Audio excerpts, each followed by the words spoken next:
A paz do Senhor Jesus, meus queridos irmãos, minhas queridas irmãs, Deus em Cristo vos abençoe. Obrigado pela sua audiência e por você estar sempre nos assistindo. Muito obrigado por esse privilégio que você nos dá. Eu tenho uma palavra do coração de Deus para os nossos corações, que está registrado aqui em 2 Coríntios, capítulo 5, versículo 17. Vamos acompanhar o que diz a palavra de Deus? Diz assim: assim que, se alguém está em Cristo, nova criatura é. As coisas velhas já passaram, eis que tudo se fez novo. Amém.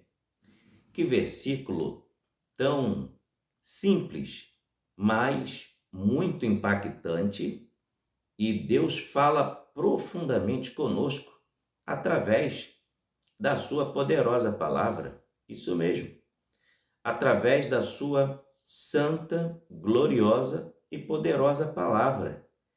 Aqui Paulo está escrevendo aos irmãos em Corinto, aquela grande antiga cidade, que tinha muitos habitantes, tinha muitos judeus convertidos ao evangelho do Senhor Jesus Cristo. Então, para fazer a diferença naquele mundo tão vil como no dias de hoje, Paulo dá aqui uma tonificação nessa carta, nessa epístola para os irmãos. Ele está dizendo da diferença entre o que serve a Deus e o que não serve. Assim que se alguém está em Cristo, nova criatura é. As coisas velhas já passaram. Quando Paulo está falando que nova criatura é porque quando o homem, lá no início de tudo, está registrado na Bíblia Sagrada em Gênesis capítulo 3, o homem desobedeceu a Deus comendo do fruto proibido, ele desobedeceu e por causa da desobediência veio a morte. O homem perdeu a imagem e semelhança de Deus ali por causa da sua desobediência. Por que o homem era imagem e semelhança de Deus? Porque o próprio Deus diz em Gênesis capítulo 2, façamos o homem conforme a nossa imagem e a nossa semelhança. Deus, ao fazer o mundo inteiro, ficou tão satisfeito que depois dele fazer o mundo inteiro, ele pensou, vou fazer algo que coroa a minha criação. Vou fazer algo que pareça comigo, que eu olhe e me sinta feliz. E Deus fez o homem. Por que o homem se parecia com Deus? Porque Deus é eterno. Deus é Deus para sempre. E Deus fez o homem para viver eternamente. Só que em Gênesis capítulo 2, versículo 17, existia uma ordem de Deus. Olha, de tudo que tem aqui no jardim, todas as árvores, de todos os frutos vocês comerão, mas menos da árvore que está no meio do jardim. É a árvore da ciência do bem e do mal. Vocês não poderão comer dela. Não vão comer do fruto dela, porque o dia que comeres, morrereis. O homem vivia eternamente, até antes da desobediência. E o que caracterizava o homem sendo imagem e semelhança de Deus? É porque ele estava na dispensação da inocência. Não existia maldade, não existia inveja, não existia ódio, não existia doença, não existia nada de ruim. O homem era 100% puro, 100% inocente, não tinha culpa de nada. O homem não pecava, por isso que ele era imagem e semelhança de Deus. Mas após a queda, após desobedecer, o que aconteceu? A morte entrou no mundo. E consequência do pecado, a morte entrou no mundo. E depois que a morte entrou no mundo, o homem deixou de ser eterno, perdeu a imagem e semelhança de Deus. Passou também a sentir dores, com dor e suor do corpo, do rosto, Com o suor do rosto você vai agora se alimentar. O homem foi expulso do jardim, Deus disse para ele: você vai comer do fruto do suor do seu rosto. Você vai ter que suar. Ou seja, o homem passou a sentir fadiga, cansaço, e também tudo começou a ficar difícil para o homem. A mulher passou a sentir dores, tá? Para gerar filhos. Ela passou a sentir dores. Então a dor, a doença passou a fazer parte do mundo logo após a desobediência do homem. O homem desobedeceu a Deus e colheu um fruto terrível da consequência da desobediência. Então, quando o homem vem para Cristo, ele recebe de volta a imagem e semelhança de Deus. Por isso Paulo fala: quem está em Cristo, nova criatura é. As coisas velhas se passaram, eis que tudo se fez novo. Esse tudo que se fez novo, Paulo dá um conselho aos irmãos em Éfeso. Está registrado no capítulo 4, versículo 22 até o 32. Olha o que diz, o que acontece na vida daquele que se converteu, o que ele fazia e o que ele deixa de fazer. Olha só.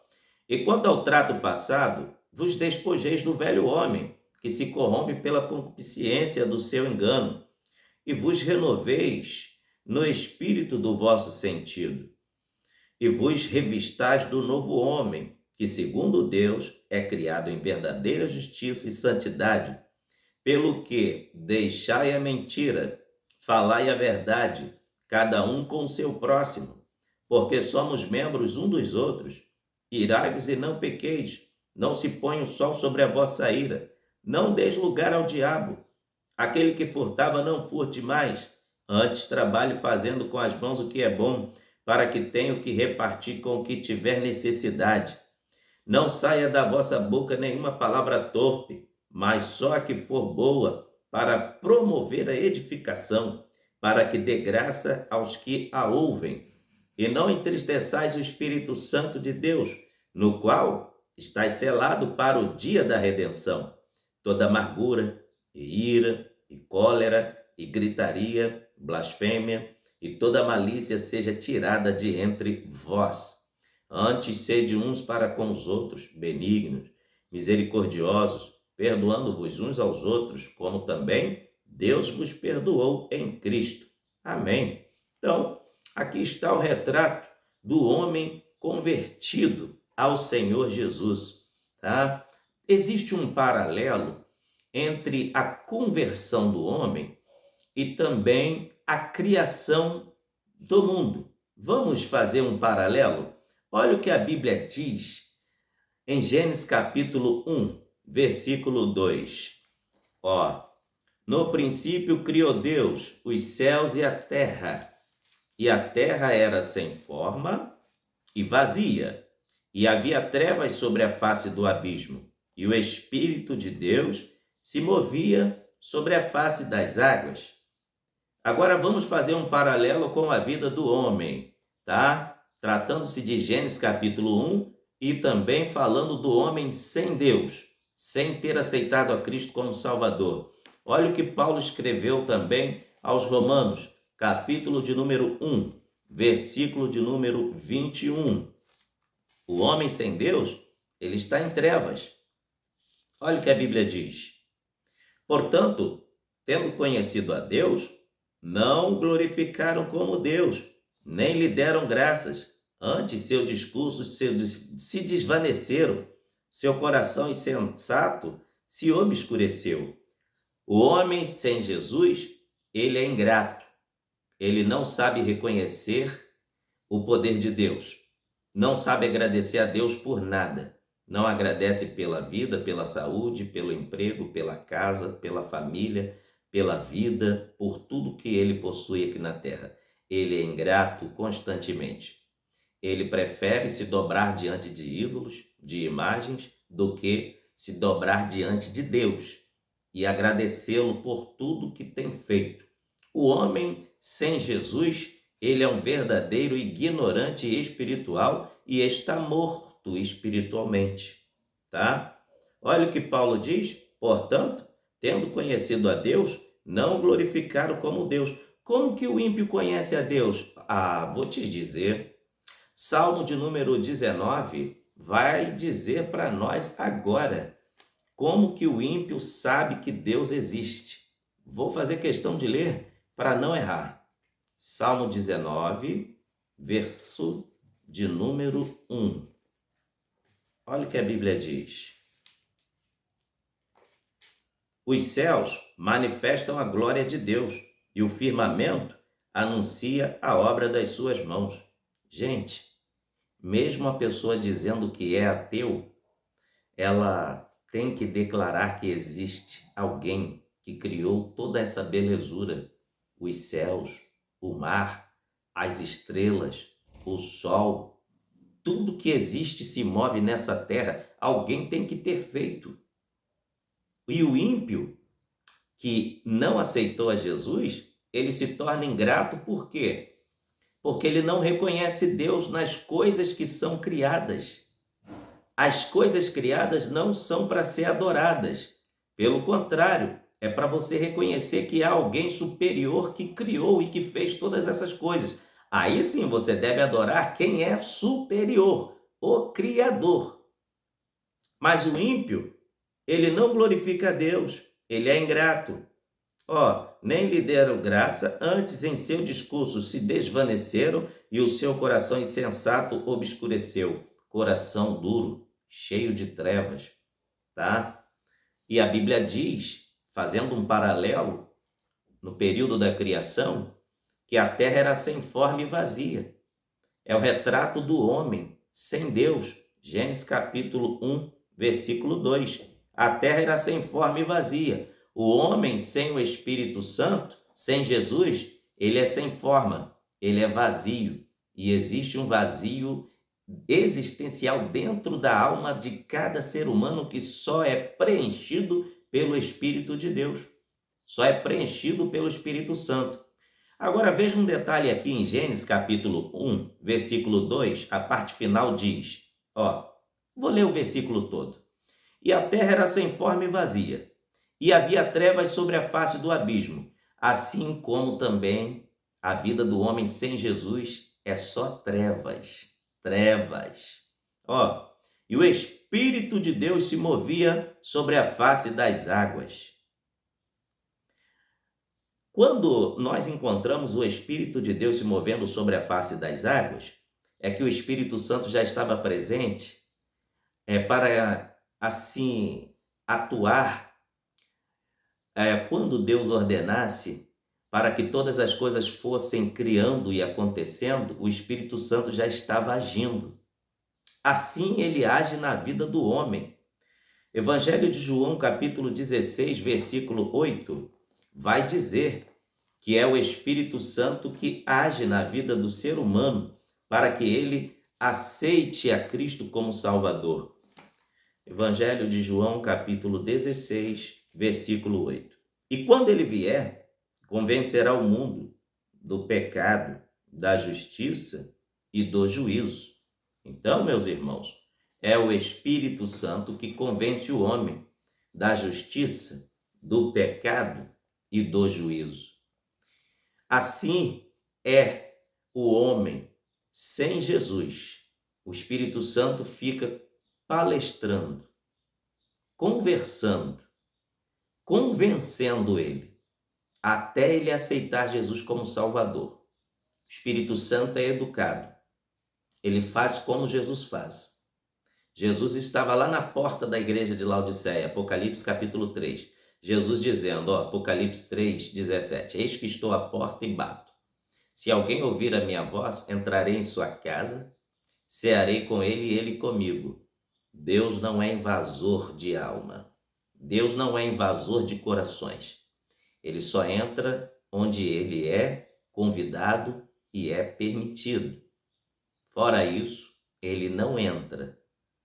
Então, havia trevas sobre a face do abismo e o Espírito de Deus se movia sobre a face das águas. Quando o Espírito de Deus estava aqui no início da criação se movendo, Ele estava criando o ambiente para tudo ser criado perfeitamente.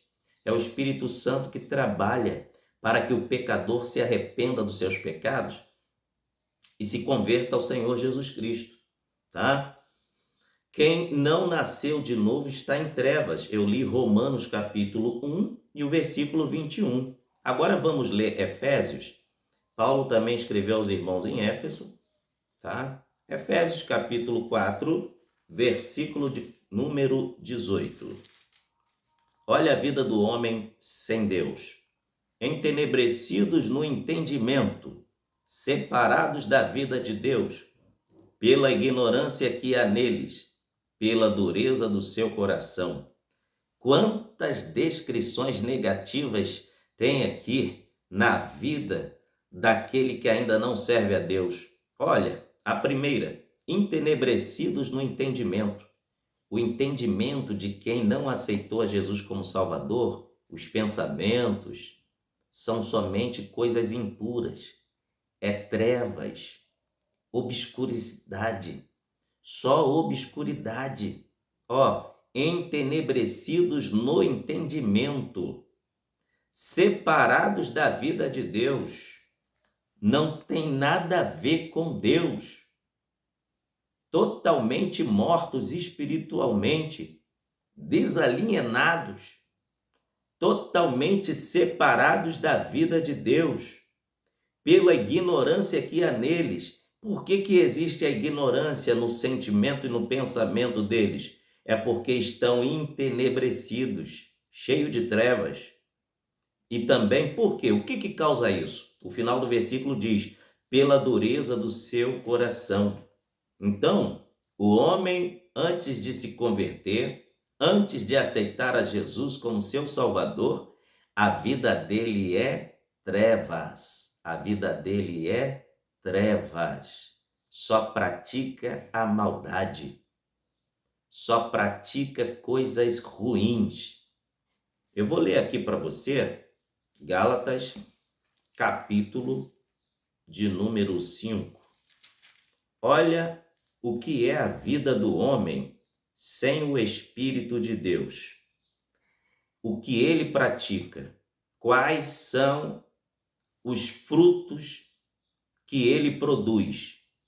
E quais são os seus comportamentos costumeiros. Olha só. Gálatas capítulo 5, versículo 17 em diante. Porque a carne cobiça contra o Espírito e o Espírito contra a carne. E estes opõem-se um ao outro, para que não façais o que quereis. Verso 19. Porque as obras da carne são manifestas, quais são? Prostituição, impureza, lascívia, idolatria, feitiçarias, inimizades, porfias, imulações, iras, pelejas, dissensões, heresias, invejas, homicídios, bebedices, glutonarias e coisas semelhantes a estas, acerca das quais vos declaro, como já antes vos disse, que os que cometem tais coisas não herdarão o reino de Deus. Olha quanta coisa podre, quanta coisa imunda, quanta coisa suja que aqueles que não têm ao Senhor Jesus praticam. É uma lista vil, é uma lista totalmente nojenta, é uma lista de práticas abomináveis, tá? Porque quem está nas trevas pratica todas essas coisas. Mas só que, vendo um segundo paralelo, quando o homem agora se decide aceitar a Jesus como Salvador, existe um paralelo entre a criação e o novo nascimento. Qual é o segundo paralelo? Está em Gênesis capítulo 1, versículo de número 3. Olha o que acontece quando o homem se decide aceitar a Jesus. E disse Deus, Gênesis 1, 3, haja luz, e houve luz. Agora, da mesma forma, a luz de Deus ilumina o coração humano. Glória a Deus! O homem que aceita Jesus como seu Salvador passa a ser iluminado pela luz de Deus, que é a glória de Deus. Vejamos, 2 Coríntios capítulo 4, versículo 6. Porque Deus que disse que das trevas resplandecesse a luz, é quem resplandeceu em nossos corações, para a iluminação do conhecimento da glória de Deus na face de Jesus Cristo. Você vê um detalhe aqui, tá? É quem resplandeceu em nossos corações para a iluminação do conhecimento. Você lembra que eu disse aqui, naquela referência anterior, que quem não tem a Cristo, os pensamentos é somente de trevas, são entenebrecidos? Agora é o contrário. Quem tem a Jesus, seus pensamentos são iluminados, o seu andar é totalmente diferente, tá?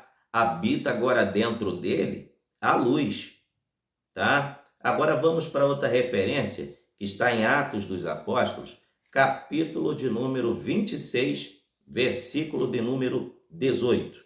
Olha o que a Bíblia diz: para abrir-lhes os olhos e das trevas os converteres à luz e do poder de Satanás a Deus, a fim de que recebam a remissão dos pecados, de sorte entre os santificados pela fé em mim. Preste atenção, olha a diferença, o que acontece com aquele que agora é nova criatura em Jesus Cristo. Os seus olhos espirituais são abertos, porque quem está sem Jesus está cego espiritualmente. Ele anda tateando, ele não sabe onde pisa, não sabe para onde vai. O cego não sabe para onde está indo. Quantos milhares e milhares e milhares de pessoas que estão cegas no pecado e não sabem para onde estão indo. Mas graças a Deus que quando nós aceitamos a Cristo como Salvador, o nosso Senhor Jesus Cristo abre os nossos olhos. Olha o que diz mais: e das trevas os converteres à luz. Quando aceitamos a Jesus como Salvador, as trevas saem do nosso interior, saem da nossa mente, saem do nosso coração, saem da nossa vida e agora passa a habitar a luz. Glória a Deus. E outra coisa interessante, e do poder de Satanás a Deus. Automaticamente, quando as trevas saem, nós somos desligados do poder de Satanás, somos agora ligados no reino da luz. Somos desligados do reino das trevas e somos automaticamente incluídos no reino da luz. Quando nós nos convertemos ao Senhor Jesus, Satanás perde o domínio sobre nós. Satanás perde o domínio sobre a vida daquele que se decide aceitar ao Senhor Jesus como seu Salvador, a fim de que recebam a remissão dos pecados. A palavra remissão significa comprar de volta. A palavra remidor significa aquele que compra, aquele que outrora um dia foi livre e está no mercado de escravo, ele vai lá e compra e deixa a pessoa livre novamente, tá? A palavra remidor significa libertador, aquele que compra escravos e liberta. Foi o que Jesus fez conosco na cruz do Calvário. O que está registrado em Isaías 43? Vamos ler? Isaías 43 vai falar do remidor. Glória a Deus. Aleluia. Isaías 43. Mas agora sim diz o Senhor que te criou, ó Jacó, e que te formou, ó Israel. Não temas, porque eu te remi. Chamei-te pelo teu nome, tu és meu. Sabe o que Deus está falando com Israel através desse texto, desta profecia de Isaías? É que Deus comprou Israel de volta. Israel ficou escravizado um bom tempo nas garras de Faraó, no Egito, mas foi Deus quem resgatou Israel com mão forte. E outra, todo escravo perdia o seu nome de identificação. Ele ficava sem o seu nome, virava um indigente, perdia o direito de ser chamado como pessoa. Todo escravo era tratado como objeto. Todo escravo virava objeto. Era tratado como coisa. Mas depois da conversão, olha o que aconteceu. Aleluia! Depois da conversão, em Atos capítulo 26, versículo de número 18, olha o que a Bíblia vai dizer: a remissão dos pecados e sorte entre os santificados pela fé em mim. Glória a Deus! Acabou o tempo da escravidão. Agora passa a ter um novo nome. Agora você passa a ter uma identificação. Qual é o novo nome? Filho de Deus. E qual a maior bênção? A liberdade. Não existe coisa melhor do que a liberdade. Então, quando o homem aceita Jesus, acaba o domínio das trevas. Assim como o segundo paralelo que eu expliquei, Deus disse: haja luz, e houve luz. Quando a pessoa aceita Jesus como Salvador, é retirado de dentro para fora todo espírito do engano, todo espírito das trevas, sai da vida da pessoa. Glória a Deus. Agora vamos para o terceiro paralelo do que acontece na criação, tá? E o que acontece na vida do homem convertido ao Senhor Jesus. Estamos fazendo um paralelo de Gênesis capítulo 1. Vamos lá. Gênesis capítulo 1, versículo 11 e 12. E disse Deus: produza a terra erva verde, erva que dê semente, árvore frutífera, que dê fruto, segundo a sua espécie, cuja semente esteja nela, sobre a terra. E assim foi. E a terra produziu erva, erva dando semente conforme a sua espécie, e árvore frutífera, cuja semente está nela, conforme a sua espécie. E viu Deus que era bom. Glória a Deus. Aqui, a terra passou a produzir. E todo homem que aceita Jesus, ele também produz vida, produz nova vida. Vamos conferir?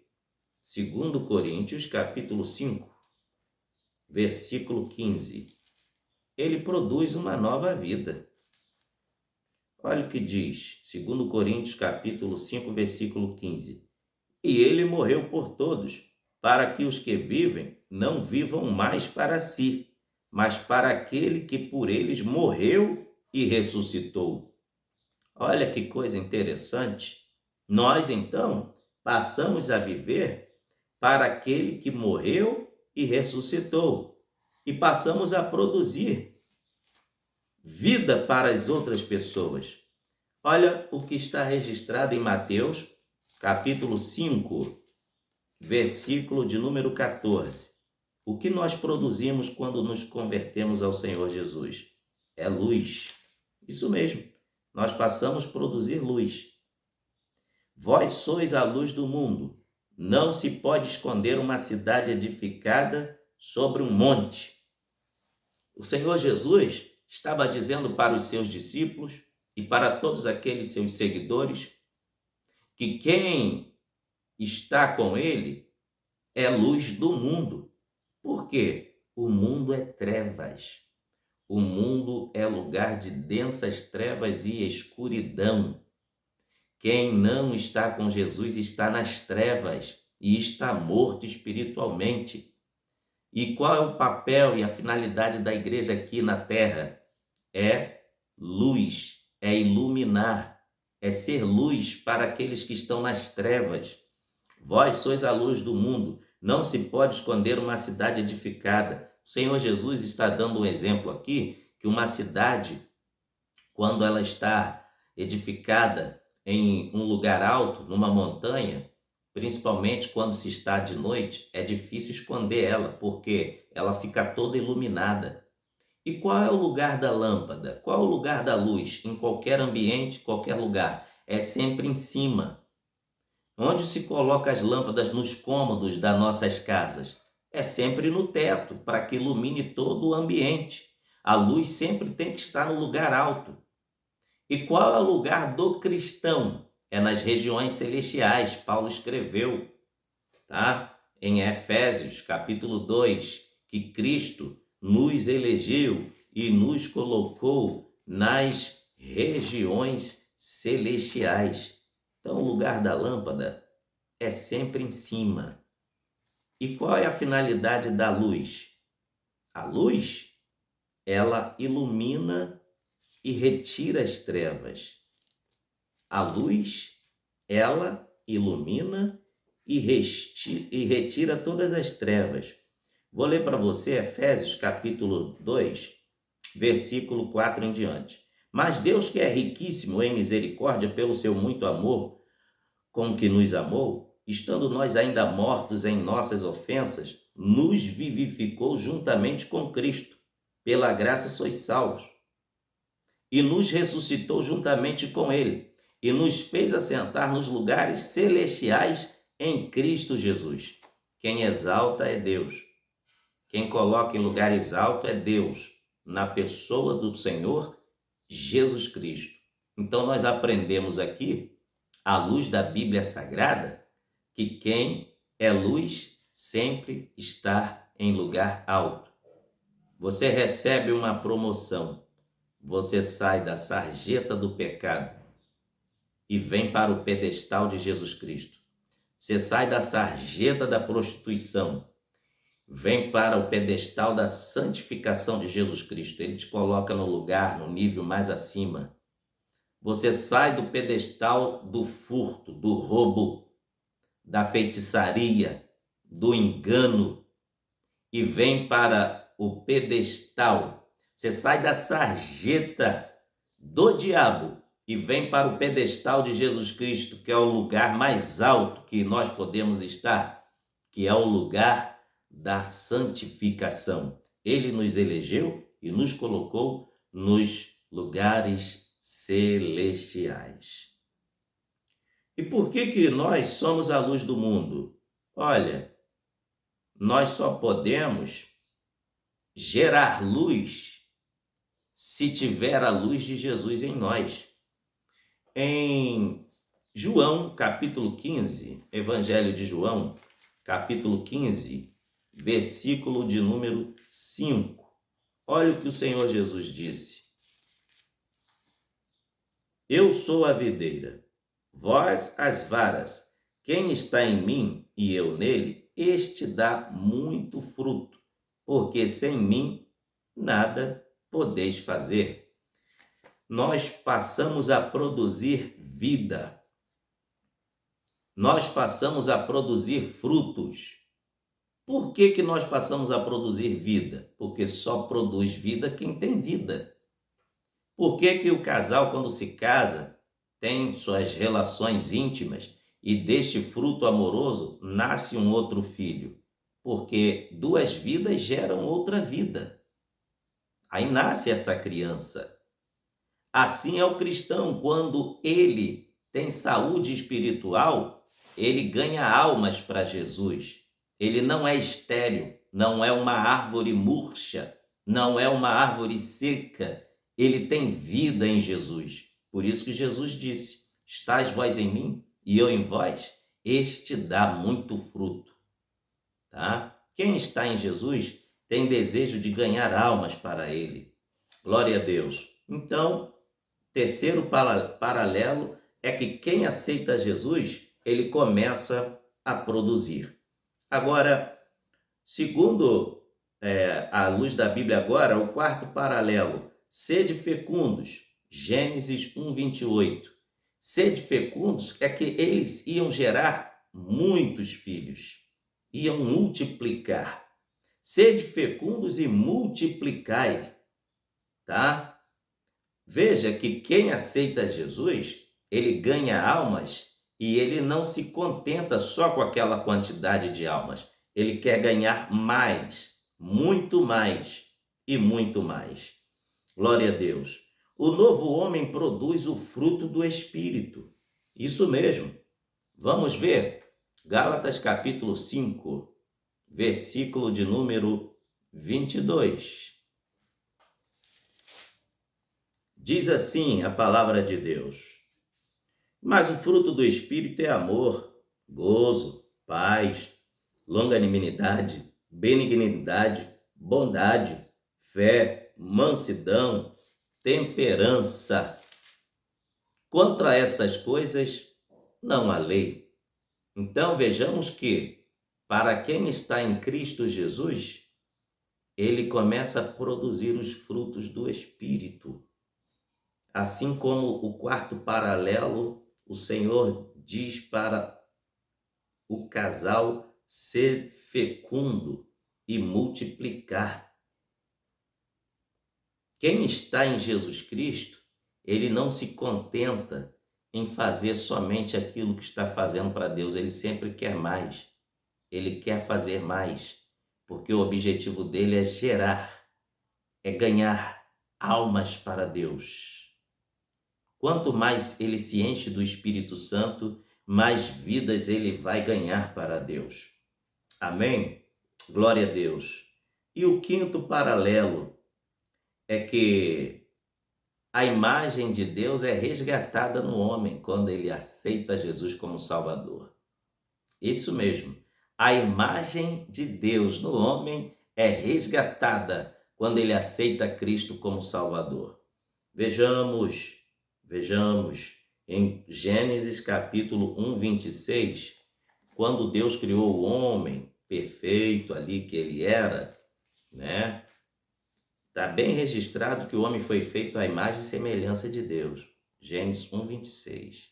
E disse Deus: façamos o homem à nossa imagem, conforme a nossa semelhança, e domine sobre os peixes do mar, sobre as aves dos céus, e sobre o gado, e sobre toda a terra, e sobre todo réptil que se move sobre a terra. O homem recebeu poder de dominar. O homem nasceu para ser eterno. O homem nasceu inocente, ou seja, puro, sem pecado, sem doença, sem risco de morte. O homem era a imagem de Deus. Perdeu no capítulo 3 de Gênesis por causa da desobediência. Mas todo aquele que aceita Cristo como Salvador, a Bíblia diz que esta imagem é resgatada. O homem passa a ser imagem de Deus novamente. Mas é só para quem aceita Cristo como Salvador. 2 Coríntios capítulo 3, versículo 18. Diz assim: mas todos nós com cara descoberta, refletindo como um espelho a glória do Senhor, somos transformados de glória em glória, na mesma imagem, como pelo Espírito do Senhor.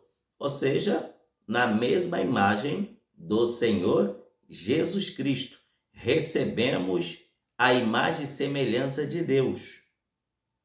Provérbios 4, 18, a Bíblia diz: a vereda do justo é como a luz da aurora, que vai brilhando, brilhando, brilhando até ser dia perfeito. Aí o crente passa a viver uma vida de aprimoramento. A cada dia ele vai se aperfeiçoando.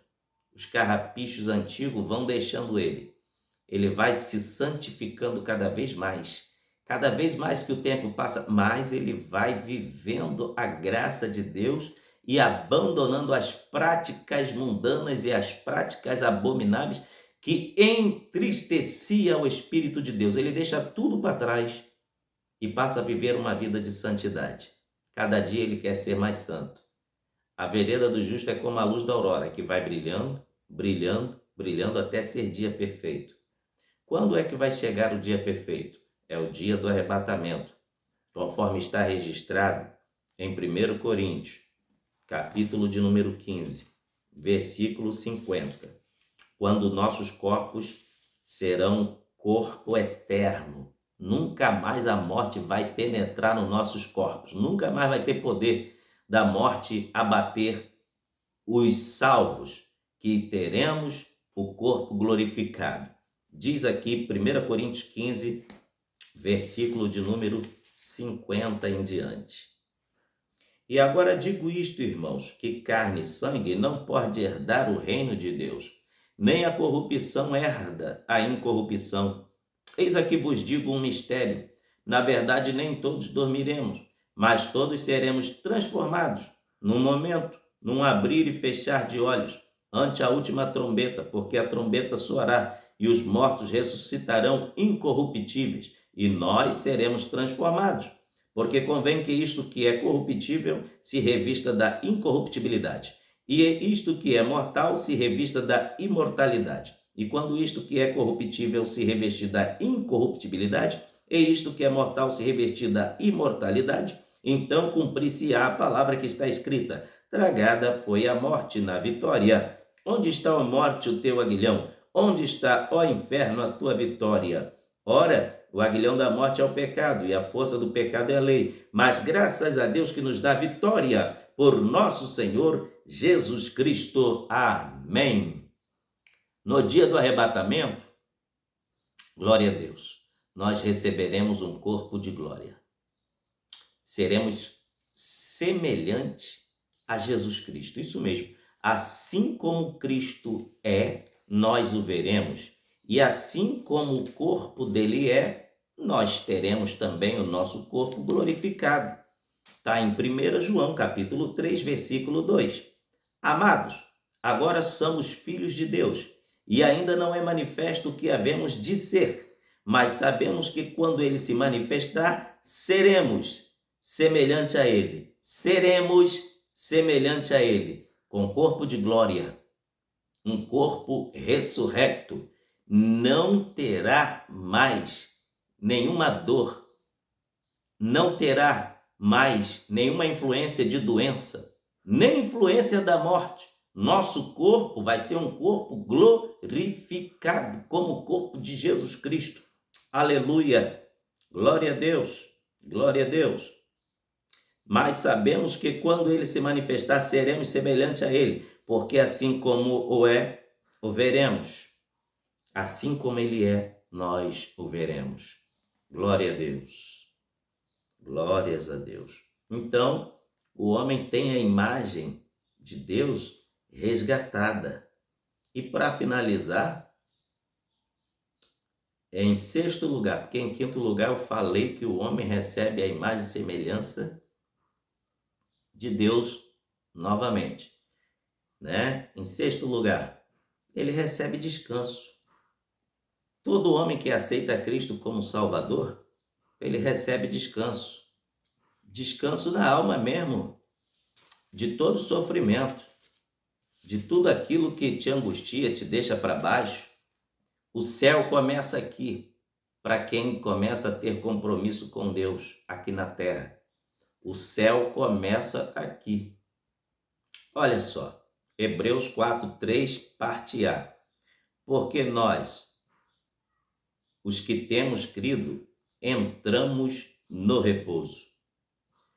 Todos os que têm crido na pessoa bendita do Senhor amado, têm entrado no repouso. Você passa por aflições, nós passamos por angústias e aflições aqui nessa terra? Sim, mas passamos com Cristo. E essas coisas não nos abatem e não nos deixam para baixo. Por quê? Porque nós já passamos a desfrutar do que é o céu. Começando por aqui. Jesus disse isso em Mateus 11, versículo 28 ao 30. Olha o que o Senhor Jesus disse: Vinde a mim, todos os que estáis cansados e oprimidos, e eu vos aliviarei. Tomai sobre vós o meu jugo e aprendei de mim, que sou manso e humilde de coração, e encontrareis descanso para a vossa alma, porque o meu jugo é suave e o meu fardo é leve. Então, neste sexto paralelo, a Bíblia diz que após Deus ter criado todas as coisas no sétimo dia, ele descansou. Então, eu quero fechar esse paralelo entre a criação e a nova vida com Cristo, né? A conversão do homem. Gênesis capítulo 2, versículo 7. Não é isto que está aqui? Gênesis capítulo 2, versículo 3, perdão. Gênesis 2, 3. E abençoou Deus o sétimo dia e o santificou, porque nele descansou de toda a sua obra que Deus criara e fizera. Resultado para quem se entrega a Cristo é descanso. Quero profetizar sobre a tua vida à luz da palavra de Deus, que tem descanso para você. Tem descanso de Deus para a sua vida. Você que ainda não aceitou o Senhor Jesus como Salvador, decida-se, aceite ao Senhor Jesus, porque Ele é o caminho, a verdade e a vida. Deus em Cristo nos abençoe. Até o próximo vídeo, querendo Deus. Amém.